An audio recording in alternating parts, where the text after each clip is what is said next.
2 बूंद हर बार पोलियो पर जीत रहे बरकरार।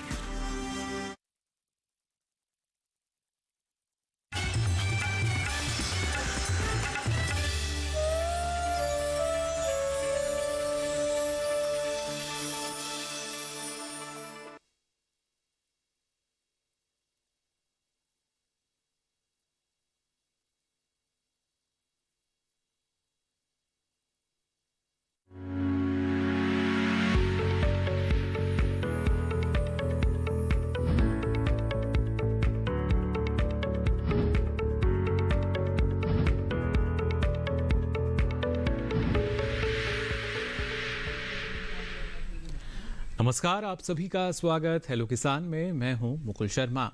हेलो किसान कार्यक्रम में लगातार आपके लिए अलग अलग विषय पर जानकारी हम लेकर आते हैं और आज भी बेहद ही खास विषय लेकर हम हाजिर हुए हैं। क्या विषय रहेंगे, आइए इस पर नजर डाल लेते हैं।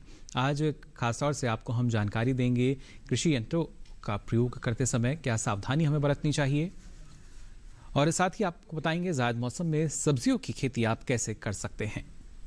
और इस विषय से संबंधित अगर आप कुछ सवाल पूछना चाहते हैं, कुछ जानकारी लेना चाहते हैं, तो आप हमारे टोल फ्री नंबर पर कॉल कर सकते हैं। नंबर है 1800113060, 1800113061। इन दोनों नंबर्स पे आप हमें कॉल कर सकते हैं और आपके सवालों के जवाब देने के लिए दो बेहद ही खास मेहमान हमारे साथ आज जुड़े हैं। इनका परिचय आपसे हम करा दें। हमारे साथ स्टूडियो में मौजूद हैं डॉक्टर रऊफ अहमद परे जी। आप वैज्ञानिक हैं, कृषि अभियांत्रिकी संभाग, भारतीय कृषि अनुसंधान संस्थान, नई दिल्ली से। बहुत बहुत स्वागत है आपका। और साथ ही हमारे साथ जुड़े हैं डॉक्टर राकेश कुमार गंगवार जी। आप वरिष्ठ वैज्ञानिक हैं, शाकीय विज्ञान के आणंद कृषि विश्वविद्यालय गुजरात से। बहुत बहुत स्वागत डॉक्टर राकेश आपका भी। तो जैसा कि हमने आपको बताया कि आज पहले हम बात कर रहे हैं, जब हम कृषि यंत्रों के इस्तेमाल की बात करते हैं, हम सभी जानते हैं किस तरीके से इनका इस्तेमाल जो है कृषि क्षेत्र में बढ़ा है, लेकिन इनके प्रयोग में किस तरह की सावधानी जो है वो हमें बरतनी चाहिए। और उससे भी महत्वपूर्ण यहाँ डॉक्टर ऑफ यही हो जाता है कि किस तरीके से जो एक हमने देखा है जो कृषि का मशीनीकरण है वो लगातार उसमें इजाफा हो रहा है, कितना महत्वपूर्ण कि इसको सावधानी पूर्वक किया जाए।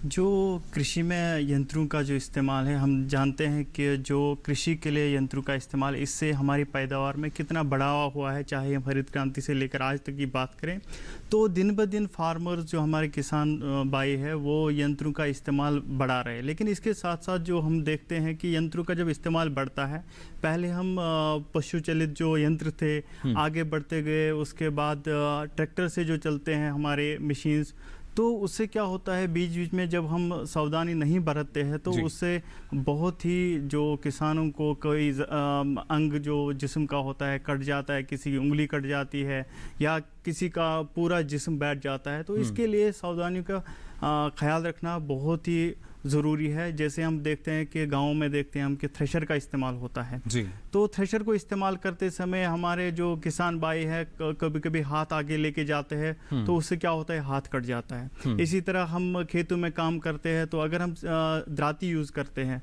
तो इस्तेमाल करते समय कभी उंगली कट जाती है। तो इसलिए हमको क्या करना चाहिए कि जो भी ये यंत्र है उनको इस्तेमाल करते समय हमको पूरा ध्यान देना पड़ेगा कि हमें कोई नुकसान न पहुँचे। चलिए, बिल्कुल किस तरह की सावधानी हमें बरतनी होगी इस बारे में विस्तार से आपसे हम जानकारी लेंगे, लेकिन आइए आगे बढ़ें उससे पहले नजर डाल लेते हैं इस खास रिपोर्ट पर।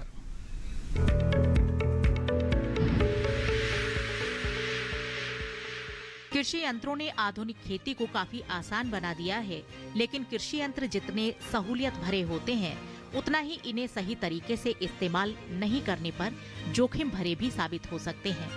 अधूरी जानकारी इन यंत्रों को चलाते समय भारी पड़ सकती है। ऐसे में किसानों को कृषि यंत्रों का इस्तेमाल करते समय कुछ खास बातों का ध्यान रखना चाहिए, जिससे दुर्घटना होने की आशंका काफी कम हो जाती है। रोज काम शुरू करने से पहले और बाद में यंत्रों की साफ सफाई करें। जरूरत पड़ने पर पानी से भी सफाई करें। काम करने से पहले व बाद में यंत्रों के नट बोल्ट को जांच लें। कमी होने पर नट बोल्ट को तुरंत दुरुस्त कर दें। मशीन के घूमने वाले हिस्सों में मोबिल ऑयल, ग्रीस जरूर डालें। कृषि यंत्रों के घिस चुके हिस्सों में धार लगा लें। अगर थ्रेसर की बात करें तो फसल की कटाई के लिए थ्रेसर काफी उपयोगी मशीन है। आजकल बाजार में मल्टी क्रॉप थ्रेसर उपलब्ध हैं। इसकी मदद से 20 से ज्यादा फसलों की गहाई यानी फसल के दाने को अलग किया जाता है। थ्रेसर का उपयोग काफी सावधानी से करें। हमेशा ISI मार्क थ्रेसर ही खरीदें, जिसकी फीडिंग नाली 90 सेंटीमीटर लंबी और इसका कवर 45 सेंटीमीटर हो, जिससे फीडिंग करने वाले श्रमिकों के हाथ फंसने या कटने की आशंका न रहे। थ्रेसर को खेत में लगाते समय जगह समतल हो, हमेशा थ्रेसर की जरूरत के अनुसार ही पावर दें। चलते थ्रेसर के पास उठे बैठे नहीं और न ही पट्टे को लांघें। कभी भी थ्रेसर चलाने में जल्दबाजी ना करें। थ्रेसर का इस्तेमाल करते समय गले में गमछा या ऐसे कपड़े नहीं पहने जिससे उसमें थ्रेसर में फंसने का अंदेशा हो।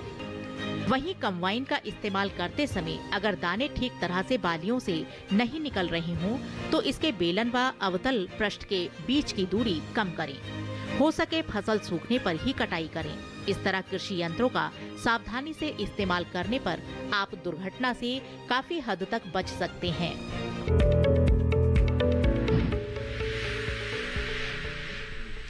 तो जाना आपने किस तरह की सावधानी अपनानी होगी आपको, और जिससे किसी भी तरह की कोई अप्रिय घटना ना हो आपके साथ। और पहले से देखिए अलग अलग तरह के जो मानक हैं वो भी सुनिश्चित किए गए हैं, जो कृषि यंत्रों के साथ सारी जानकारी भी दी जाती है। इस बारे में और जानकारी हम लेंगे, लेकिन आइए अब डॉक्टर राकेश का यहाँ रुख कर लेते हैं। डॉक्टर राकेश, क्या कहना चाहेंगे जब हम कहते हैं कि हमारी जायद मौसम की जो सब्जियाँ हैं, तो कहीं ना कहीं ये एक समय वो भी होता है जब एक फसल के बाद दूसरी फसल के बीच का समय होता है, तो कहीं ना कहीं इस समय का उपयोग जो है, सदुपयोग बल्कि हम अगर कहें तो हमारे किसान कर सकते हैं अलग अलग सब्जियां लेकर। बिल्कुल सही बात है किसान भाइयों, सबसे बहुत आवश्यक है, क्योंकि इस वक्त जो हमारी रबी की फसलें हैं, कुछ फसलें हमारी उनको हम खेत से निकाल लेते हैं, और किसान भाई कई सब्जियां भी शरद ऋतु की करते हैं, उसके बाद भी खेत खाली होते हैं। इनमें जायद की फसलें बहुत ही, विशेषकर सब्जियों की फसलें किसान भाइयों को बहुत अच्छी एक आमदनी का जरिया है, और उससे किसान भाई आमदनी को अच्छा कर सकते हैं जी। अपनी आमदनी को और बेहतर बनाने के लिए अच्छा विकल्प जो हमारी जायद की सब्जियां हैं, इस बारे में और भी महत्वपूर्ण जानकारी आपसे डॉक्टर राकेश हम यहाँ लेंगे। कौन कौन सी सब्जियां हैं, क्या क्या विकल्प किसानों के पास हैं, ये सारी जानकारी आपसे हम लेंगे, लेकिन पहले आइए नजर डाल लेते हैं इस खास रिपोर्ट पर भी।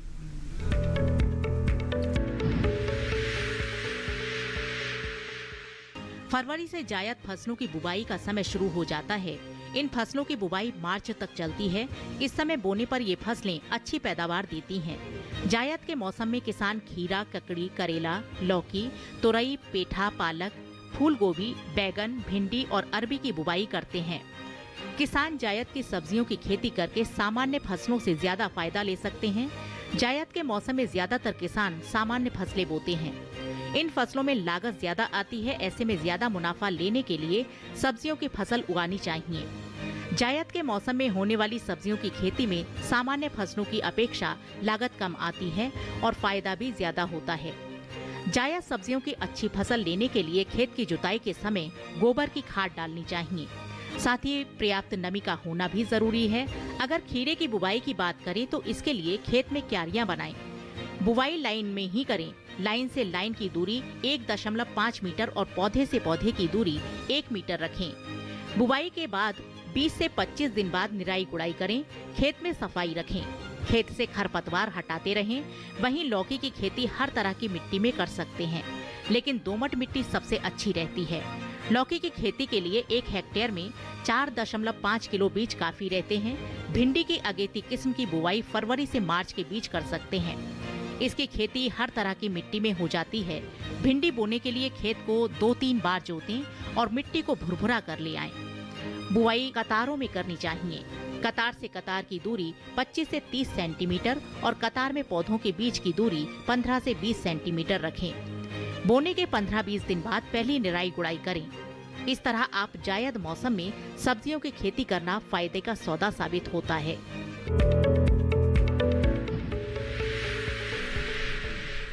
तो जाना आपने कौन कौन से विकल्प आपके पास हैं जायद के जो मौसम है इसमें सब्जियों के, और किस तरीके से इसके ज़रिए अपने मुनाफे को आप बढ़ा सकते हैं और अधिक फ़ायदा ले सकते हैं। लेकिन जब बात होती है मुनाफे फ़ायदे की, तो हम देखते हैं कि जो किसान हैं अलग अलग जो कृषि यंत्र हैं, मशीनें हैं, इनका इस्तेमाल भी करते हैं। और उसमें सबसे महत्वपूर्ण क्या डॉक्टर ऑफ हम मान सकते हैं कि जो कोई भी मशीनरी का इस्तेमाल हम करें, कोई भी कृषि यंत्र का इस्तेमाल करें, तो उससे पहले उसके लिए प्रशिक्षण लें या उससे किस तरीके से चलाना है इसकी जानकारी ज़रूर लें। किसी भी यंत्र को चलाने के लिए जो मैन्युफैक्चरर है उसकी ओर से जो जानकारी मिली होती है हमको उसको पहले पढ़ना चाहिए।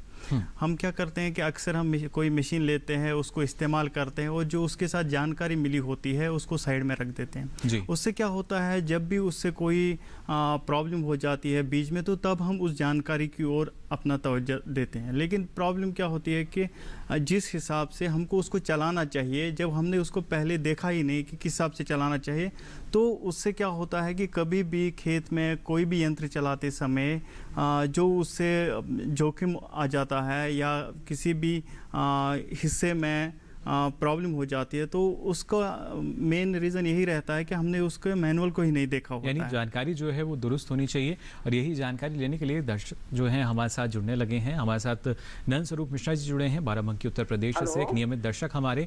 जी नंद स्वरूप जी, बहुत बहुत स्वागत आपका।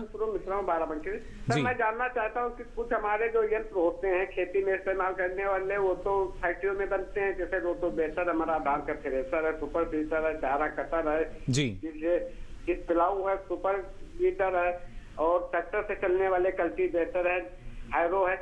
लेकिन जैसे हम मेंथा की पराई करते हैं या तुलसा की पराई करते हैं, तो ये टंकी लोहार लोग बनाते हैं, इनका कोई मानक नहीं होता, इसमें कोई इंजीनियर नहीं होता, तो कभी कभी ये टंकियां टक जाती हैं, फट जाती है, इसमें किसान भी मर जाते हैं, नुकसान भी होता है। तो इसको हम कहाँ से बनवाएं जिससे हमारी सुरक्षा भी रहे? चलिए, बिल्कुल, क्या जानकारी देना चाहेंगे डॉक्टर राव?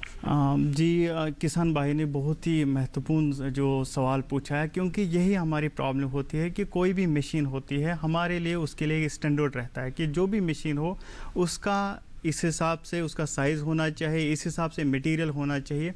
लेकिन जब हम किसी लोकल पर्सन से वही मशीन बनाते हैं तो उसमें उन चीज़ों का सही से मटेरियल यूज़ नहीं होता है, सही से नट बोल्ट नहीं कसे होते हैं, सही से वेल्डिंग नहीं हुई होती है। तो जब हम हमारा किसान भाई, हो सकता है उनको कम पैसे में वो मिलता है, लेकिन जब उसको खेत में लेके जाते हैं तो वो महंगा पड़ता है। चाहे हम जान की हैसियत से भी देखें कि किसी को दुर्घटना हो जाती है वहाँ पे, या हम इस हिसाब से भी देखेंगे कि 4-5 घंटे उस मशीन को इस्तेमाल करने के बाद वो मशीन रुक जाती है जी, और उसका फिर रिपेयर भी नहीं होता है, क्योंकि हमने सही डीलर से वो मशीन नहीं लिया। तो इसलिए मैं किसान भाइयों को यहाँ पे बताना चाहूँगा कि जब भी कोई मशीन लो, उसके लिए आपको देखना पड़ेगा कि जो मशीन बनी है उसमें उस स्टैंडर्ड का सही से इस्तेमाल हुआ है कि नहीं हुआ है। अगर आपके पास ये जानकारी नहीं है तो आप लोकल केवीके में जाइए, उनसे आप ये इंफॉर्मेशन ले सकते हैं, उनसे आप पूछ सकते हैं कि हमको फलानी मशीन लेनी है, तो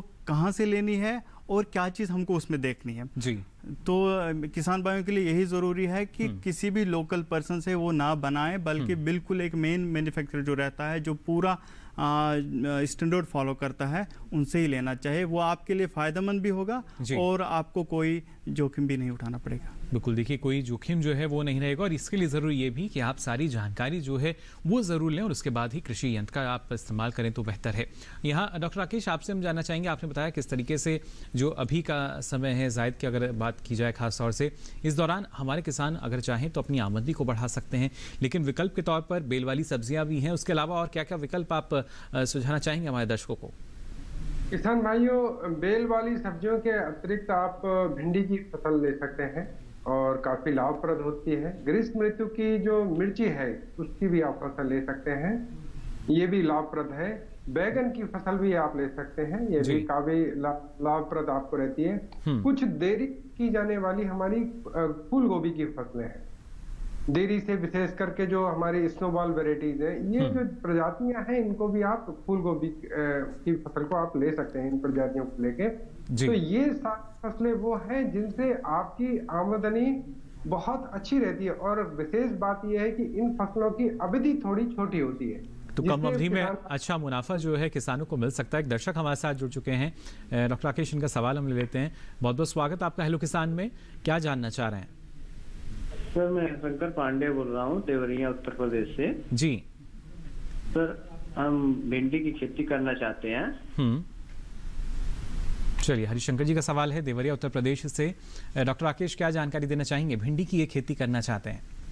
बिल्कुल बिल्कुल, बहुत बढ़िया बात है, बहुत अच्छा प्रश्न है, क्योंकि भिंडी की फसल लगाने के लिए उपयुक्त समय है। सबसे जो आवश्यक चीज है कि आप जो प्रजाति का चयन करें वो विशेषकर जैसे अर्का अभय है या परवहनी क्रांति है या आजाद क्रांति है, इस तरह की जो उन्नत प्रजातियां हैं, एक तो इनको प्रयोग में ले सकते हैं, या आपके स्थानीय स्तर पर भी कुछ प्रजातियां जरूर प्रचलित होंगी, क्योंकि आजकल काफी प्रजातियां ऐसी हैं जो स्थानीय स्तर पर भी प्रचलित हो रही हैं, उनको भी आप काम में ले सकते हैं। विशेष ध्यान हमें ये रखना है कि पौधे से पौधे की दूरी ठीक रखें, और वो आपको 30 से 35 सेंटीमीटर रखनी चाहिए। लाइन से की दूरी भी आपको कम से कम 45 सेंटीमीटर उसकी मेंटेन करके उसकी अच्छे से बुवाई करें। और एक इस बात मैं यहाँ देना चाहूंगा किसान भाइयों, कई दफे हम जो बीज लेते हैं वो बीज उपचारित नहीं होता है, तो हमारा बीज अगर उपचारित नहीं है तो उसको थायरम नाम के एक फफूंदनाशी आता है, बीज उपचारक आता है, इससे हम उसका उपचार करें। 5 से 10 ग्राम प्रति किलो बीज की दर से करके हम उसको लगाएं। ये उपलब्ध ना हो तो कार्बनडाजिम 50% WP एक दूसरा उपचारक बीज उपचारक बाजार में मिलता है, इसको भी हम काम में ले सकते हैं। यानी बीज को उपचारित जरूर करें, इसके जरिए देखिए आपकी जो लागत है आने वाले समय में और कम हो जाती है और आपका मुनाफा बढ़ जाता है। साथ ही यहाँ डॉक्टर ऑफ, जैसे कि अभी हमें डॉक्टर राकेश भी बता रहे थे कि उचित दूरी पर हमें लगाना चाहिए, तो इसके लिए भी हम देखते हैं अलग अलग कृषि यंत्र जो है हमारे पास हैं, वहाँ पर किस तरह की सावधानी बरतें हमारे किसान? जो भी यंत्र हम इस्तेमाल करते हैं, चाहे वो दूरी के लिए करते हैं जिसको हम ड्रिल भी बोलते हैं, प्लांटर भी बोलते हैं, अगर हमको दूरी रखनी है तो हम प्लांटर का इस्तेमाल करते हैं। तो कभी कभी हमारे किसान भाई क्या करते हैं, जैसे उसमें सीड भर देते हैं, तो सीड भरते समय वो कभी क्या कर देते हैं, हाथ मीटरिंग की ओर लेके जाते हैं जहाँ से सीड गिरता है, तो कभी कभी उससे हाथों को जख्म आता है। इसी तरह जो रोटेटरी पार्ट्स होते हैं जहाँ पे शाफ्ट लगा होता है, तो वहाँ पे भी कभी कभी क्या होता है, कवर नहीं लगा होता है। तो जब कवर नहीं लगा होता है तो कोई सा कपड़ा उसमें फंस जाता है, तो हमारे किसान भाई को वहाँ पे भी उसका नुकसान उठाना पड़ता है। तो इसलिए जो भी मशीन यूज़ करें उसमें देखना है हमको कि जो भी मूविंग पार्ट्स है क्या वो सही से कवर है, अगर नहीं है तो उसमें किसान भाई एक शील्ड कर सकते हैं, उसको कवर कर सकते हैं ऊपर से। तो इसी तरह दूसरे भी यंत्र है, या उनको जब ट्रैक्टर के साथ जोड़ देते हैं, किसी भी यंत्र को जब मशीन को ट्रैक्टर के साथ जोड़ते हैं तो उसके बीच में नहीं खड़ा होना है या उसके पीछे खड़ा नहीं होना है, इसका भी ध्यान देना पड़ेगा। चलिए और भी सावधानी आपसे हम जानेंगे। फिलहाल एक दर्शक हमारे साथ जुड़ चुके हैं, यशवंत जैन जी हमारे साथ जुड़े हैं शिवपुरी मध्य प्रदेश से। बहुत बहुत स्वागत आपका, क्या जानकारी लेना चाह रहे हैं? हाँ नमस्कार साहब, मेरा ये कहना है जी कि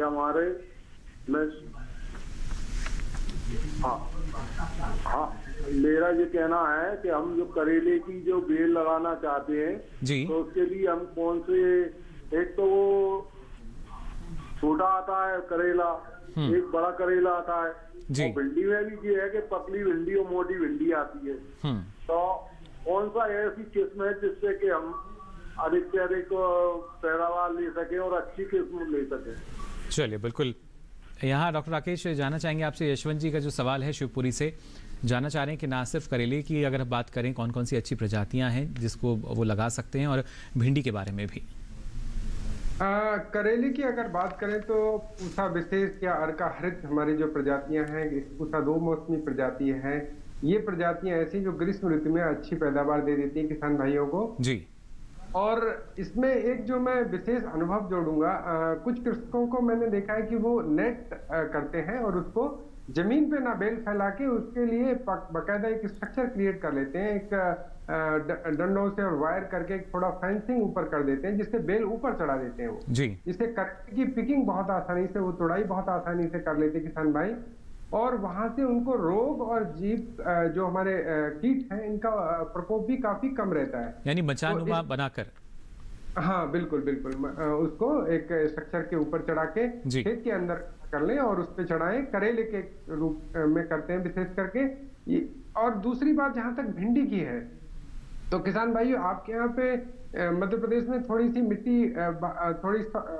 मिट्टी भारी होती है, जहाँ पे पानी अगर आप देते हो तो अक्सर क्या होता है कि थोड़ा सा ज्यादा मिट्टी में पानी चला जाता है, जिससे आपको कृषि कार्यों में थोड़ा दिक्कत होती है। तो अगर रेज्ड बेड जो एक मेड़ बनाकर उसमें अगर भिंडी की खेती करें तो वो भी काफी लाभप्रद होगी। आप वहाँ आपके यहाँ पे आजाद क्रांति काफी प्रचलित प्रजाति है, एक प्रजाति है जो काफी प्रचलित है उस क्षेत्र में, राजस्थान के कुछ क्षेत्र में भी, धौलपुर और आसपास के इलाकों में, तो वो प्रजातियां आप काम में ले सकते हैं।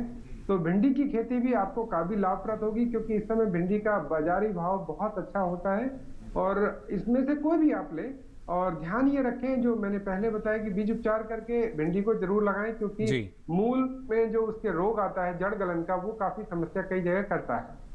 चलिए, बिल्कुल इस बात का ख्याल रखना होगा। फिलहाल एक और दर्शक हमारे साथ जुड़े हैं सिरसा हरियाणा से। बहुत बहुत स्वागत आपका हेलो किसान में। क्या जानना चाह रहे हैं? हेलो हेलो जी, सवाल पूछ सकते हैं आप अपना। नमस्कार सर। जी नमस्कार। हमारा ये सवाल है सर, जो हम ये बैग नहीं होते क्या, पॉलीथिन वाले बैग, जैसे यूरिया का कट्टा होता है थैला जी, उसमें हम सब्जी की खेती कर सकते हैं क्या, जैसे खीरा ककड़ी का? उसमें आप चाह रहे हैं कि अगर लगा दिया जाए तो संभव है या नहीं? हाँ जी, चलिए बिल्कुल, इसके बारे में पूछ रहे हैं जी। चलिए डॉक्टर राकेश, क्या जवाब देना चाहेंगे आप? तो बिल्कुल कर सकते हैं और बहुत सफलतापूर्वक कर सकते हैं। आप अगर देखें तो काफी एक आजकल प्रचलन है रूफ टॉप गार्डनिंग का जी, किचन गार्डन में। हाँ, किसान भाई इसको महसूस करें कि जो भी जगह उनके पास खाली है वहां पे आप वो यूरिया के कट्टे हों या कोई भी कंटेनर हो जिसमें मिट्टी आपके, इसमें विशेष ध्यान ये रखना है हमें कि कंटेनर में कम से कम 1 से 1.25 फीट गहराई में मिट्टी होनी चाहिए जी, और उसका मीटर भी 1 से 1.5 फीट के बीच में होना चाहिए, इससे कम मिट्टी ना हो। और ऐसे कंटेनर में आप बढ़िया देसी खाद मिलाएं और उसके बाद मिला के उस कंटेनर को भरें और उसमें आप बहुत अच्छे से बेल वाली फसलों की, विशेषकर करेला तो बहुत अच्छा कर सकते हैं जी। आप इसके अलावा जो लौकी है, तोरू है, ये फसलें भी काफी आसानी से कर सकते हैं। भिंडी कर सकते हैं बहुत अच्छे से। और इसमें आप कुछ किसान भाई पपीता भी करते हैं, उनके फार्म यार्ड में जो जगह होती है, खाली जगह, तो वहां पे वो उस वक्त पपीते की भी मैंने देखी है कई जगह पे वो अच्छे से कर रहे हैं, तो ये कर सकते हैं आप। तो बिल्कुल देखिए, अलग अलग विकल्प आपके पास हैं, चयन आप इसका कर सकते हैं। साथ ही यहाँ डॉक्टर साहब आपसे भी हम जानना चाहेंगे, जिस तरीके से अगर बात करते हैं हमारे जो किसान हैं उनके साथ अप्रिय घटनाएं जो हो जाती हैं और चारा काटने के दौरान हम देखते हैं इस तरह के अधिकतर मामले कभी कभी सामने आते हैं, लेकिन ऐसे में क्या जो सुरक्षा के लिहाज से क्या करना चाहिए, क्योंकि जो मानक हैं उनका भी ख्याल रखा जाता है? जो चारा काटने की मशीन है, पहले तो हमको ये समझना पड़ेगा कि जो एग्रीकल्चर में जो भी कृषि में यंत्र यूज़ होते हैं ये हमारी रोज़मर्रा ज़िंदगी का हिस्सा है जी। किसी भी घर के बाहर आप जाइए, आपको कुछ ना कुछ यंत्र मिलेगा, कोई ना कोई मशीन मिलेगा। और जब हम चारा काटने वाली मशीन की बात करते हैं, हर घर में मुझे लगता है किसी भी गाँव में जाइए आपको ये मिलेगा। तो इसमें क्या होता है कि जब हम घर के बाहर खड़ी कर देते हैं तो कभी बच्चे इसके साथ खेलते हैं तो उसके जो ब्लेड है उससे उनको कोई ना कोई अंग कट जाता है, या कभी ना कभी क्या होता है कि चारा डालते समय हमारा हाथ उसके अंदर चला जाता है तो उससे भी हमको जोखिम उठाना पड़ता है। या कभी कभी क्या होता है कि हमने उसको उसके ऊपर जो गीला डाल दिया, ये चारा गीला चारा डालते समय हमारा हाथ चला गया, तो उसके लिए आप देखेंगे हमारे संभाग में भी काम चल रहा है, तो हमने 2 सेफ्टी गार्ड्स बनाए ताकि जो ब्लेड है उसके ऊपर लगा दें। इसी तरह हमने एक अलार्मिंग सिस्टम लगाया कि जो ही किसान का भाई का हाथ उसके अंदर चला जाए एक अलार्म प्रोड्यूस होगा कि हाथ आगे जा रहा है। तो और उसके लिए हमको ये देखना पड़ेगा कि जब भी हम चारा काटने वाली मशीन घर के पास रखें तो उसमें एक लॉक लगा दें ताकि अगर कोई बच्चा उसके साथ खेले भी तो वो ना घूमे और उसको कोई जोखिम ना उठाना पड़े। तो एहतियात तौर पर देखिए क्या क्या कदम आप उठा सकते हैं सावधानी की जब बात की जाती है। फिलहाल एक और दर्शक हमारे साथ जुड़े हैं, संजीव कुमार जी हमारे साथ जुड़े हैं फोन लाइन पर। बहुत बहुत स्वागत आपका संजीव जी, क्या जानना चाह रहे हैं? जी सर नमस्ते। जी नमस्कार। जी सर, मैं मतलब बिहार से संजीव कुमार बोल रहा हूँ। जी जी सर, मैं जानना चाहता हूँ कि खीरा का खेती करना चाहता हूँ, कौन सा नस्ल करूँ से अभी जो बेहतर रहेगा? चलिए बिल्कुल, डॉक्टर राकेश, संजीव जी खीरे की खेती करना चाह रहे हैं, कौन सी किस्म अच्छी रहेगी? संजीव जी, आप मध्य बिहार से हैं और आपके वहाँ पे बहुत अच्छी खीरे की खेती होती है, और जो आपके नदियों की बेल्ट है, मतलब जो नदियों के किनारे रिवर बेल्ट है, वहाँ पे बहुत बढ़िया मैंने खेती देखी। पटना के से हाजीपुर जाएं या सोनपुर से वैशाली की तरफ जाएं, बहुत बढ़िया खेती आप लोग करते हैं। खीरे में विशेषकर बात करें तो जो पूसा अलंकार प्रजाति एक वहां पे मैंने देखी, कुछ किसान भाई कर रहे थे और बहुत बढ़िया थी। इसके अलावा कल्याणपुर ग्रीन एक प्रजाति है, वो भी आप काम में ले सकते हैं जी। और कुछ आपकी स्थानीय प्रजातियां भी हैं जिनमें जो कि आपकी जो केंद्रीय विश्वविद्यालय है हमारा समस्तीपुर में, वहां से जो निकाली गई हैं उन प्रजातियों का भी आप चयन कर सकते हैं। तो और एक ध्यान ये रखें कि रिवर जहां पे भी आप बनाए तो रेज्ड बेड पे करें जी, यानी उठा कर थोड़ा सा। हाँ यस, उठा के।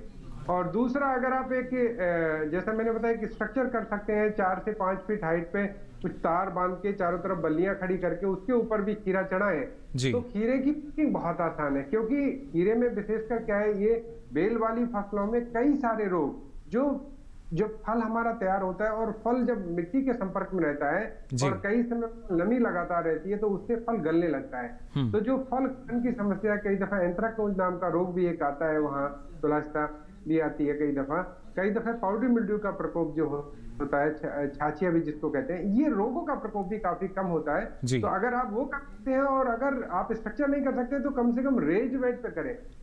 इस बात का यानी ख्याल रखें कि जो क्यारी है वो थोड़ी सी उठी रहे जमीन की सतह से, तो इससे कई सारे फायदे आपको मिल जाएंगे और खास तौर से जो पानी की निकासी है वो भी हो सकेगी। तो जाना आपने किस तरीके से और बेहतर ढंग से आप ज़ैद के मौसम की जो सब्जियां हैं उनकी खेती कर सकते हैं और कृषि यंत्रों में और किस तरह की सावधानी आपको रखनी होगी, इस बारे में आगे भी आपको हम जानकारी देंगे। लेकिन यहाँ रुक रहे एक छोटे से ब्रेक के लिए, जल्द हाजिर होंगे। आप बने रहिए दूरदर्शन किसान पर।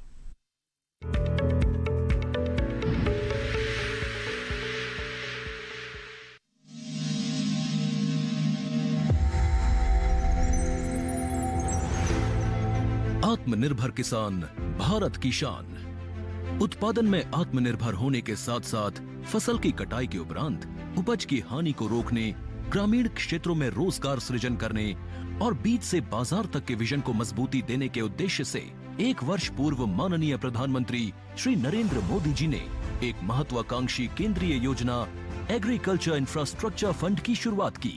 इस आधुनिक इंफ्रास्ट्रक्चर से कृषि आधारित उद्योग लगाने में एक बहुत बड़ा बदलाव आएगा और बहुत बड़ी गति आएगी।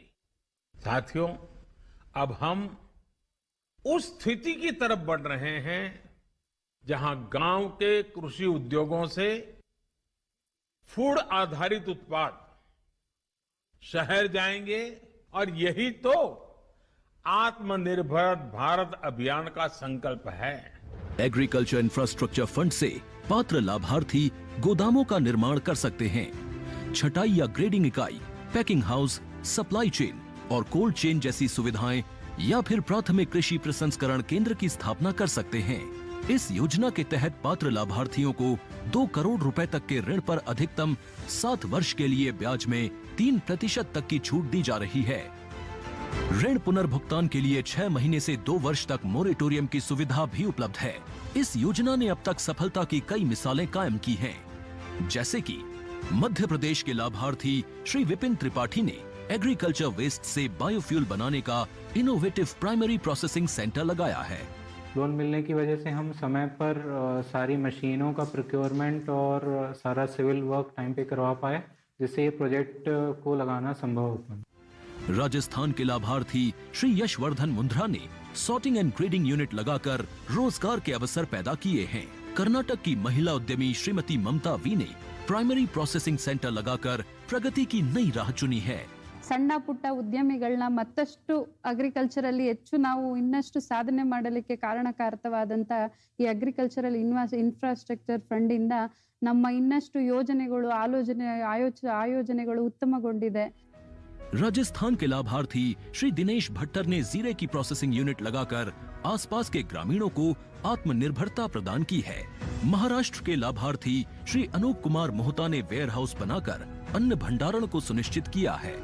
आज देश के कोने कोने से किसान, कृषि उद्यमी, किसान उत्पादक संघ, प्राथमिक कृषि सहकारी समितियां, स्वयं सहायता समूह और कृषि उपज मंडियां इस योजना का लाभ उठा रहे हैं।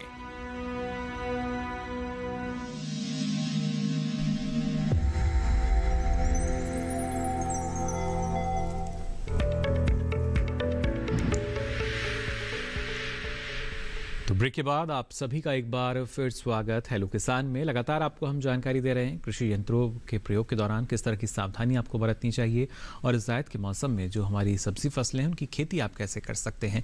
दर्शक लगातार हमारे साथ जुड़ रहे हैं। फिलहाल दीपक जी हमारे साथ फोन लाइन पर जुड़े हुए हैं। बहुत बहुत स्वागत दीपक जी आपका। क्या जानकारी लेना चाह रहे हैं? हेलो हेलो जी दीपक जी, सवाल पूछ सकते हैं आप अपना। हाँ जी सर मैं खीरे के बारे में पूछना चाहता था। मैं पठानकोट से बोल रहा हूँ, पंजाब से जी।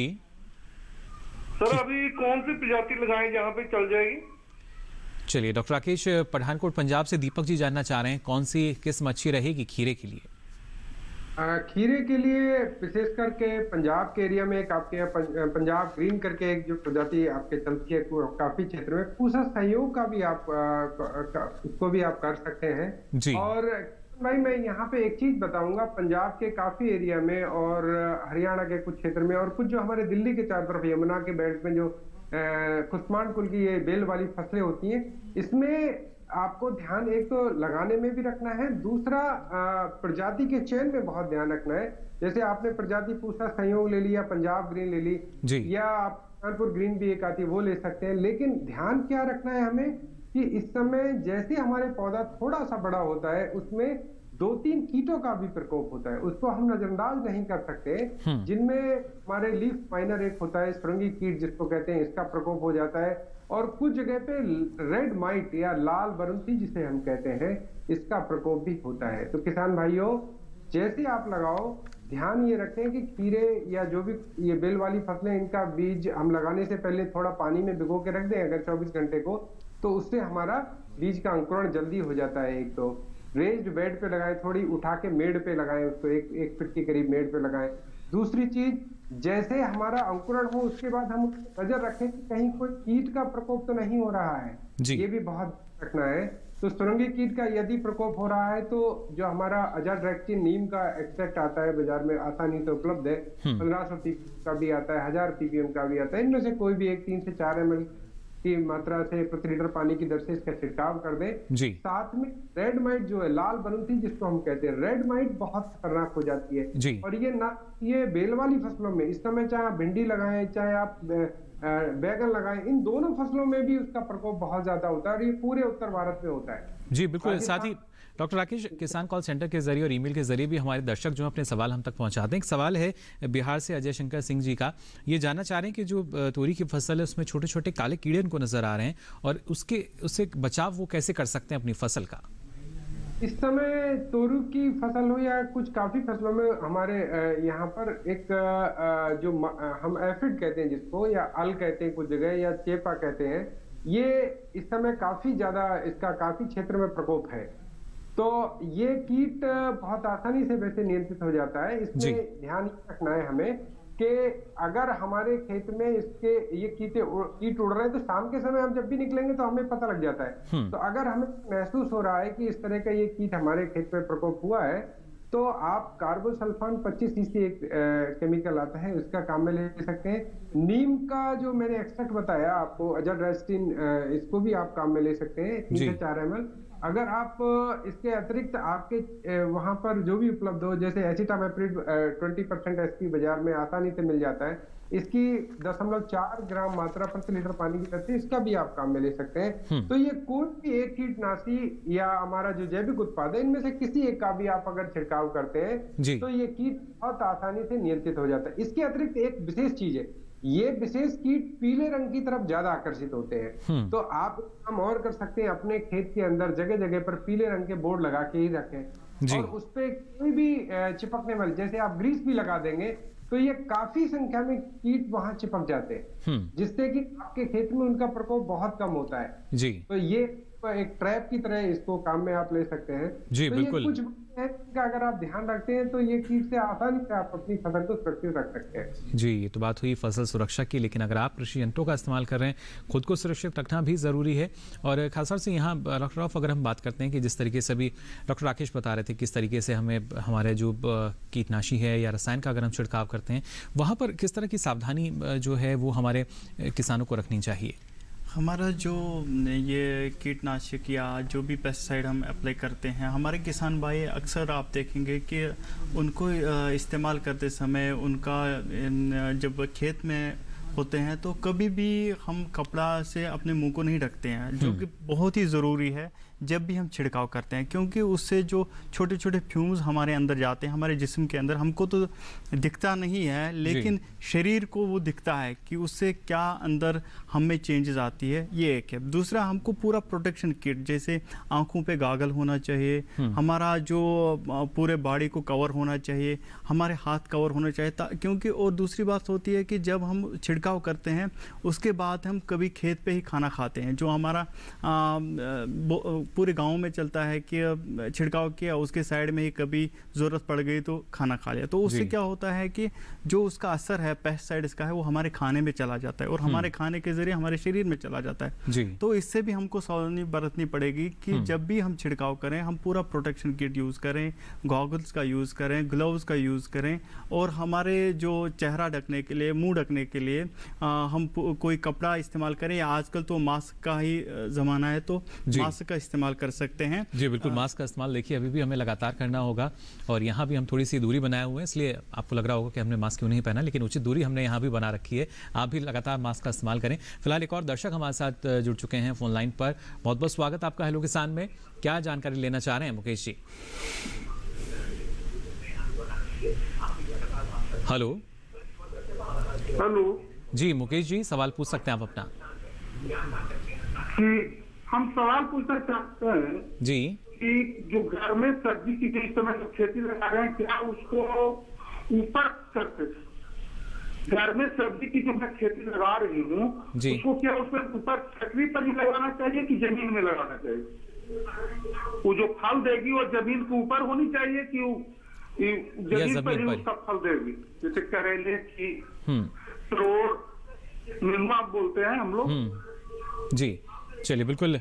डॉक्टर राकेश, क्या जानकारी देना चाहेंगे? मुकेश जी को जानना चाह रहे हैं कि कितना महत्वपूर्ण है कि हम थोड़ी सी ऊंचाई पे लगाएं या जो उसका फल आता है वो जमीन से ऊपर रहे, क्या फायदा है इसका?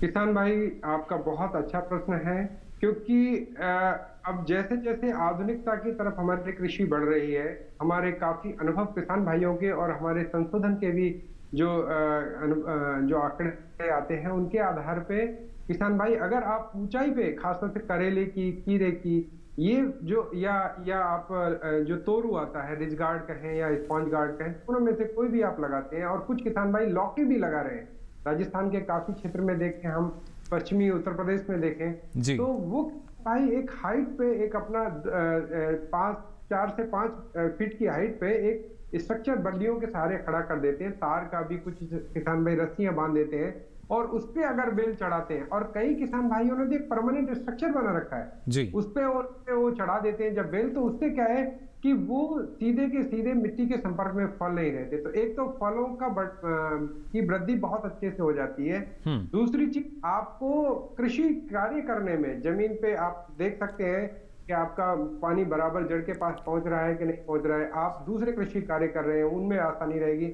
आप कोई भी कीट का अगर प्रकोप होता है या रोग का प्रकोप होता है तो आसानी से आप पहचान सकते हैं कि भाई इस तरह का रोग हमारी बेल में आ रहा है। नीचे आप घूम के उसकी फलों की तोड़ाई बहुत आसानी से कर सकते हैं। दूसरी चीज, फल और फसल दोनों सुरक्षित रहते हैं, रोग का प्रकोप भी नहीं होता, क्योंकि जमीन के संपर्क में रहने से फलों में सड़न और दूसरे रोग जो है उनका प्रकोप भी काफी अधिक होता है। जी बिल्कुल, तो देखिए किस तरीके से आपकी जो फसल की सुरक्षा है वो हो जाती है अगर आप ज़मीन से ऊपर जो आपका फल है अगर वो रहेगा और उसकी बढ़वार भी अच्छी होगी, यानी अच्छा मुनाफा आपको इसके ज़रिए मिल सकेगा और गुणवत्ता तो बेहतर मिलेगी ही।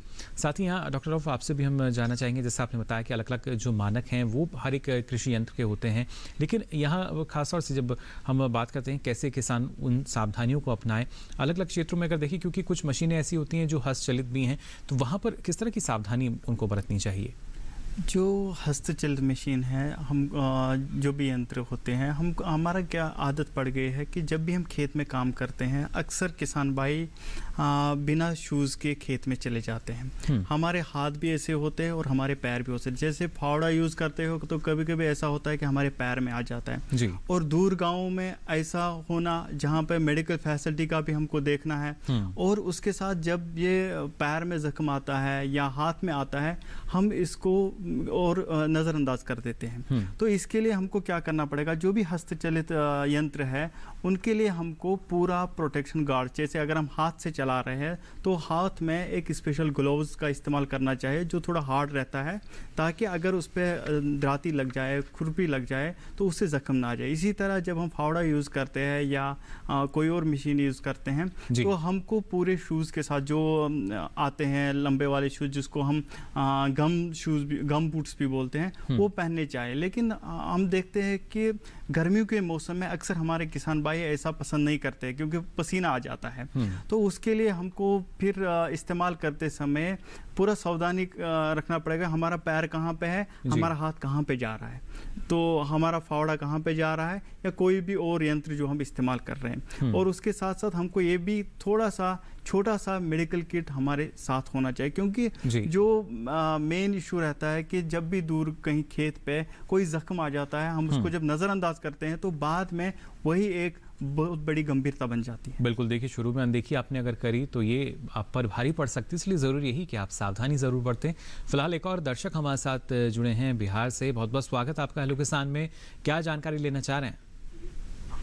हेलो जी, अरविंद जी, क्या जानना चाह रहे हैं? भिंडी में कीटनाशक के बारे में जानना था सर। भिंडी में रसायन का इस्तेमाल आप करना चाहते हैं, कीटनाशी का? जी। चलिए, बिल्कुल। भिंडी में इसका बहुत फोटो का था हम लोग को इसके। जी। कोई खास कीट? इमिडाक्लोराइड सर इमिडाक्लोराइड हम लोग ज्यादा डालते हैं और फॉस्फेट करके डालते हैं, जिसका मोनोक्साइड करके आता है। जी, डॉक्टर राकेश क्या जानकारी देना चाहेंगे? किसान भाई, जिस तरह से आप बता रहे हैं, आप शायद मैं जो समझ पाया आप कि यहाँ पर रस चूसक कीटों का प्रकोप है, जिसके लिए आप इमिडाक्लोपिड और दूसरा एक रसायन का नाम ले रहे हैं जी। तो आप कोशिश ये करें कि रस चूसक कीटों का जैसे आपको प्रकोप प्रतीत हो, तो आरंभिक अवस्था में आजकल बहुत सारे जैविक उत्पाद बने बनाए बाजार में आते हैं, जिनमें आपका मैं बार बार ले रहा हूँ नाम, अजाड्रैक्टिन के काफी अच्छे परिणाम हैं। आरंभिक अवस्था में अगर आप उनका प्रयोग कर लेते हैं तो रस चूसक कीटों का प्रकोप नहीं बढ़ता है। लेकिन यदि रस चूसक कीटों का प्रकोप बहुत बढ़ गया है तो हमें ये ध्यान रखना है कि किस रसायन का हम प्रयोग कर रहे हैं, और उसकी जो हम रसायन प्रयोग करने के बाद जो वेटिंग पीरियड होता है, उसके बाद फल तोड़ाई का जो अंतर रखना होता है, वो बहुत ध्यान में रखना होता है। आप इमिडाक्लोपिड काम में ले रहे हैं, ले सकते हैं, लेकिन इमिडाक्लोपिड से कई दफा क्या होता है, हमारी जो मधुमक्खियां उनकी गतिविधियों में फर्क पड़ता है। तो आप इसके साथ इसको लगातार काम में ना ले, कभी ले तो उसके बाद थायामेथाक्साम नाम का एक रसायन आता है, वो काम में आप ले सकते हैं। और नीम के उत्पाद अलग अलग फॉर्मुलेशन में आते हैं, वो आप काम में ले सकते हैं। तो ये आप प्रयोग काम में ले लें, और ध्यान में रखें कि आपका कीट कौन सा है, वो विशेष ध्यान रखें। विशेषकर इसमें जैसिड का प्रकोप भिंडी में ज्यादा होता है। जैसिड के लिए आप इमिडाक्लोपिड बिल्कुल ठीक काम में ले रहे हैं, लेकिन साथ समय कोशिश करें कि जो आप काम में लें वो 6 बजे के आसपास, क्योंकि दिन छिपने के समय करते हैं तो मधुमक्खियां अपने घरों में चली जाती हैं, अपने में वापस चली जाती हैं। तो आप 6 बजे के आसपास काम में ले रहे हैं तो कोई उन पे भी साइड इफेक्ट नहीं आएगा। और जैसिड का बहुत अच्छा नियंत्रण इस रसायन से होता है, हाथों हाथ आपका नियंत्रण भी हो जाएगा। बिल्कुल, लेकिन ये भी ज़रूरी कि रसायन का जो इस्तेमाल है वो आखिरी विकल्प के तौर पर करें, क्योंकि एक तरफ हम लगातार सरकार भी इस बात को और ज़्यादा बढ़ावा दे रही है कि कैसे हम रसायन मुक्त खेती की तरफ आगे बढ़ सकते हैं। तो इसमें हर एक किसान की भागीदारी भी होनी चाहिए, तभी हम इस दिशा में और सफलतापूर्वक आगे भी बढ़ सकेंगे। फिलहाल हम यहाँ आगे बढ़ रहे हैं और रुक रहे हैं एक छोटे से ब्रेक के लिए, जल्द हाजिर होंगे। आप बने रहिए दूरदर्शन किसान पर।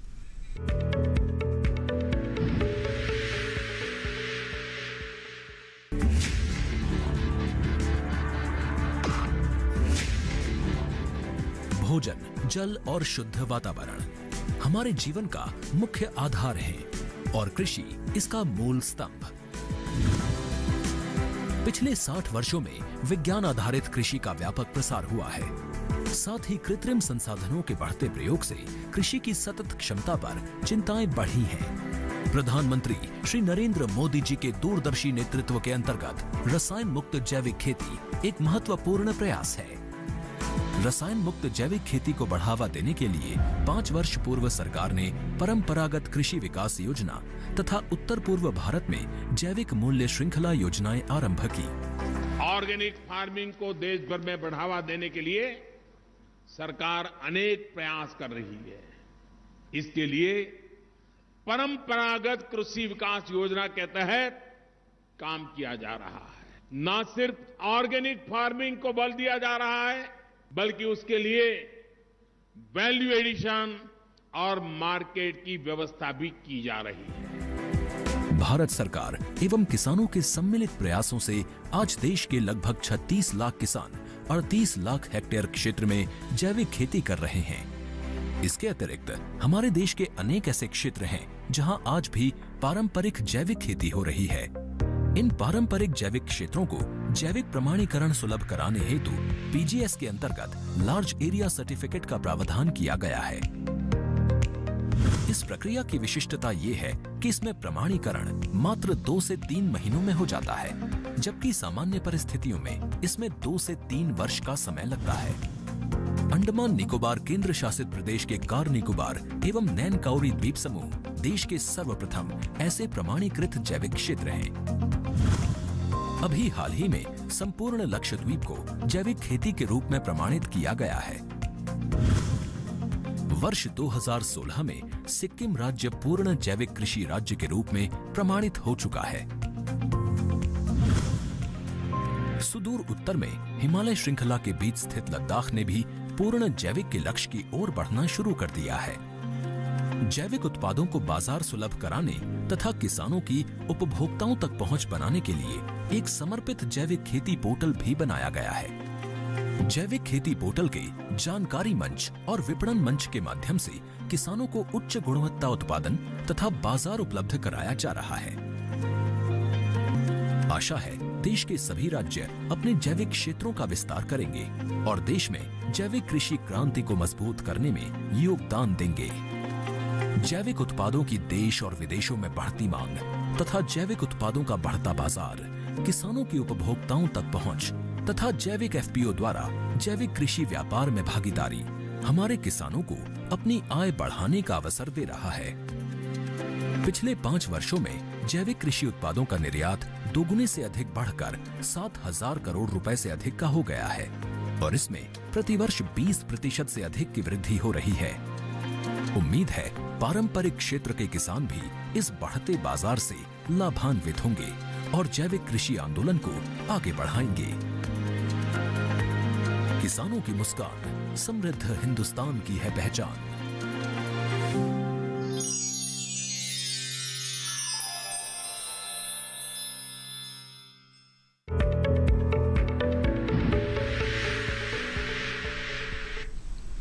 ब्रेक के बाद आप सभी का एक बार फिर स्वागत। हेलो किसान में लगातार आपको हम जानकारी दे रहे हैं कृषि यंत्रों के प्रयोग के दौरान आपको क्या सावधानी बरतनी है और कैसे जायद के मौसम की जो हमारी सब्जी फसलें हैं उनकी खेती आप कर सकते हैं। दर्शक लगातार हमारे साथ जुड़ रहे हैं।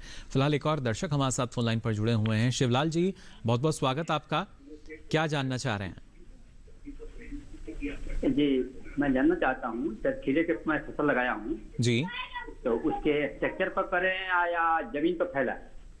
चलिए बिल्कुल। डॉक्टर राकेश, एक और सवाल है गोपालगंज बिहार से शिवलाल जी का। इन्होंने खीरा लगाया और जानना चाह रहे हैं कि उसको कहाँ पे लगाना सही रहेगा।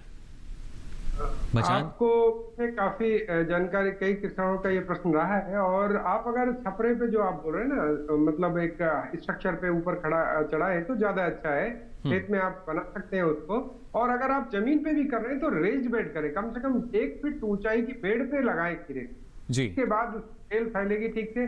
और आपको, और इसमें ध्यान ये रखना, अगर जमीन में आप फैला रहे तो कम से कम 1 मीटर का गैप रखें आपकी एक रेंज बेड से, एक मेड़ से दूसरी मेड़ के बीच जी, कि आपका ये जो फसल है वो रोग और कीट मुक्त रहे और जो आप खर्चा कीट रसायनों पे होता है वो ना हो।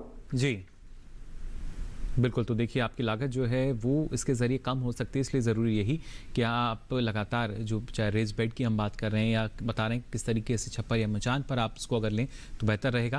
फिलहाल एक और दर्शक हमारे साथ जुड़ चुके हैं फोन लाइन पर। बहुत बहुत स्वागत आपका हेलो किसान में। क्या जानना चाह रहे हैं? हेलो हाँ हेलो जी, सवाल पूछ सकते हैं आप अपना। शंभू जी, आवाज मिल पा रही है आपको? जी, वो धान रोपने वाला मशीन जानना है, कितने का है?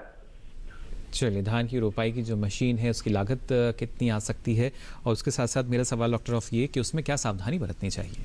धान लगाने के लिए हम तो धान दो तरह के से लगाते हैं कि एक तो हम जिसको बोलते हैं डायरेक्ट सीडर, इसमें जो हमको नर्सरी नहीं बनानी पड़ती है, उसके लिए जो प्लांटर आता है वो 70-80 हज़ार के आसपास आ जाता है। लेकिन जिसके लिए नर्सरी बनानी पड़ती है, जिसको हम ट्रांसप्लांटर बोलते हैं, वो 2.5 से 3.5 लाख के बीच में आ जाता है। और उसको इस्तेमाल करते समय जो हमको सावधानी बरतनी पड़ेगी, क्योंकि अक्सर क्या होता है जब हम उसको इस्तेमाल करते हैं तो पहले हम उसको बीच बीच में एडजस्टमेंट के लिए चले जाते हैं, तो मशीन चल रही है और हम उसको उसी टाइम में ठीक करना चाहते हैं या किसी चीज़ को एडजस्ट करना चाहते हैं, तो उससे हमको नुकसान उठाना पड़ता है। तो इसलिए हमको पहली सावधानी यही बरतनी पड़ेगी कि जब भी कोई मशीन चल रही है, ख़ास तौर पर जो धान रुपाई की मशीन है, तो हमको अगर उसमें कोई एडजस्टमेंट करनी है, किसी प्लेट को साइड करना है या कोई फिंगर ब्लॉक हो गई है, तो उसके लिए हमको क्या करना, पहले उसको रोकना पड़ेगा, उसके बाद वो एडजस्टमेंट करना पड़ेगा। जी बिल्कुल। और इसके साथ साथ यही सारी जानकारी जो है कहीं ना कहीं प्रशिक्षण के माध्यम से भी किसानों को दी जाती है डॉक्टर साहब? इसमें खासतौर पर कृषि में यंत्रों का जो इस्तेमाल होता है उसके लिए ट्रेनिंग बहुत ही ज़रूरी है। आप देखें, हमारे किसान भाई भी जानते हैं कि जब इंडस्ट्री में किसी को लिया जाता है काम के लिए, तो पहले देखते हैं कि इसको क्या जानकारी है, क्या कर सकता है। लेकिन कृषि में क्या होता है कि घर में किसी को ट्रैक्टर चलाना आता है, तो कोई भी मशीन खरीदे वो उसका इस्तेमाल के लिए लेके जाता है खेत पे, लेकिन उसको ट्रैक्टर की जानकारी हो सकती है, मशीन की जानकारी नहीं है।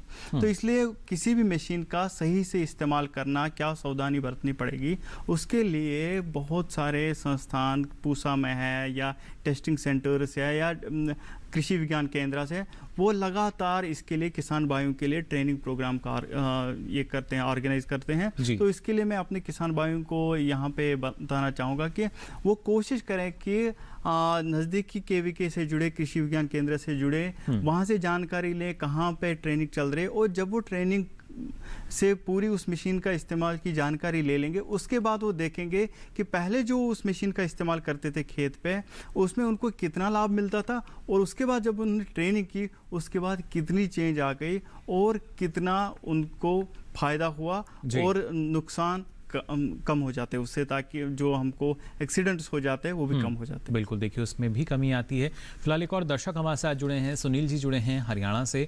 बहुत बहुत स्वागत सुनील जी, आपका क्या जानना चाह रहे हैं? हेलो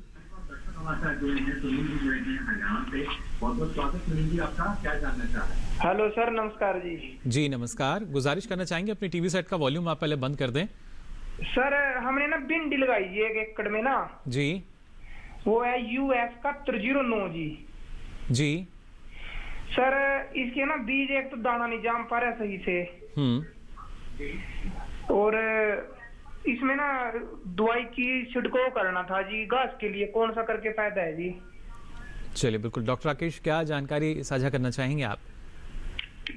किसान भाई, ये भिंडी आपने लगाई है तो ये सामान्यतः कुछ परिस्थितियों में 1 सप्ताह तक का समय अंकुरण में लेती है, और अगर आपको इसमें कोई भी बीडीसाइड या खरपतवार नाशी का प्रयोग करना है तो इसमें प्री इमरजेंस में आप पेंडामेथिलिन काम में ले सकते थे, लेकिन अभी वो अवस्था जा चुकी है क्योंकि अंकुरण हो रहा है।